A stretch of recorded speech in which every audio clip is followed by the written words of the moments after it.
So how can we handle this as realtors? If you're a consumer, feel free to tune in. Continue to watch, because I want you to understand why it's beneficial to use an agent and how I believe we can combat this.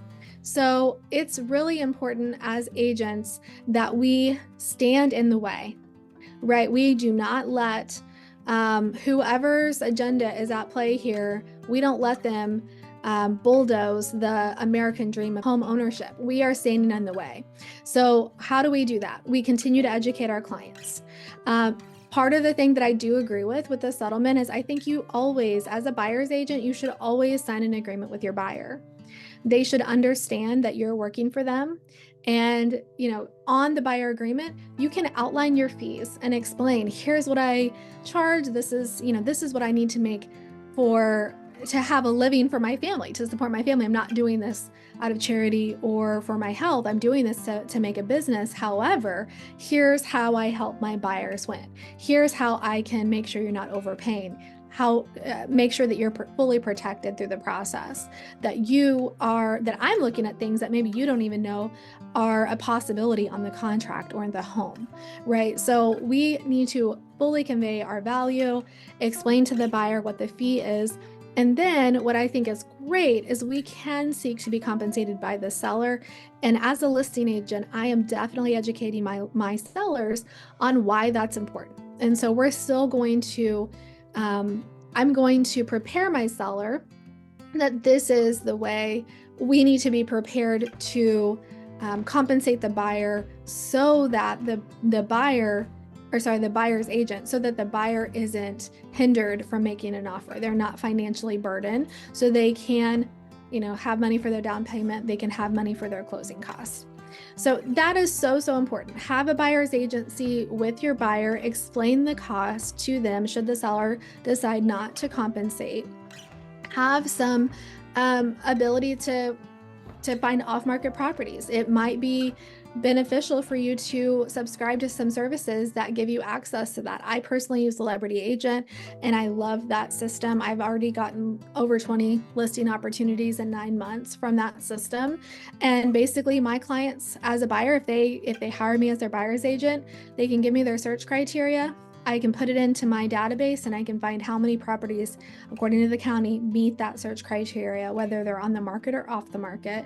I can see when they sold, and then it'll automatically send a letter to that homeowner asking if they want to sell. And it is working. I'm finding my buyers properties that they're not having to compete with. So as a buyer's agent, look for extra services like that you can offer. Get really good at communicating with the other realtor. I had a deal yesterday. We were going to be up against multiple offers, and there was an offer deadline. So I called the listing agent. I asked him, okay, what's important to your seller? What do they need? Right. And so having a good communication, I found out in that sense, this lady was wanting to move to another home in town, wanting to downsize. She wanted ideally to close in the summer. So I'm finding all this information out. As a buyer's agent, that's the skill that I bring to the table. I'm able to collaborate with the other agent to make sure it's a win-win for all parties, thus as the buyer, putting you in a better position to win in a multiple offer situation. Those are the things that you need to be doing as a buyer's agent. So hopefully this was a few good tips for you. I don't think any of us should panic. I believe that if we all stay level-headed, stay united together, and we don't try to undercut each other, that we don't have a race to the bottom. Definitely the takeaway should be commissions are negotiable, right? So another big thing that a lot of people are forgetting is that you cannot ask the seller to compensate you more than you've agreed to with your buyer. So if you agree to a flat fee or a low percentage, you can't turn around and ask the seller to pay you more. So you do have to make sure that you're having that hard conversation with the buyer up front and letting them know, here's how this could play out. This is what it would cost me or cost you, should we not be able to have the seller cover.